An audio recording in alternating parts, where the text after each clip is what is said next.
News Andhra 25వ తేదీన deputy commissioner of prohibition excise Eluru Srilatha madam, assistant Srilatha madam, commissioner of enforcement Eluru KVS Prabhukumar మరియు district prohibition excise officer Eluru జిల్లా A Avulaiah వారి ఆదేశాల ప్రకారం నవోదయ 2 కార్యక్రమంలో భాగంగా చింతలపూడి హిప్పోబ్రిషన్ ఎక్సైజ్ స్టేషన్ పరిధిలో గల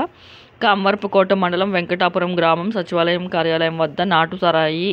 వల్ల జరిగే అనార్థాల గురించి విశ్లేషంగా వీఆర్ఓ, గ్రామ మహిళా పోలీసు, గ్రామ పెద్దలతో గ్రామ సభ నిర్వహించి ప్రజలకు అవగాహన నిర్వహించి నాటు సారాయి తయారీ, ఉండుట, విక్రయించుట, రవాణా చేట డ్రగ్స్, గంజాయి మొదలు మాదక ద్రవ్యాలు అన్నీ నేరమని తెలుపుతూ ఇటువంటి నేరాలు చేయవారు ఎవరైనా తమ గ్రామంలో వివరాలు వెంటనే ఎక్సైజ్గా స్టేషన్ చింతలపూడి సెల్ నెంబర్గా తెలియవచ్చిన సమాచారం వారి పేర్లు గోప్యంగా ఉంచుతాము.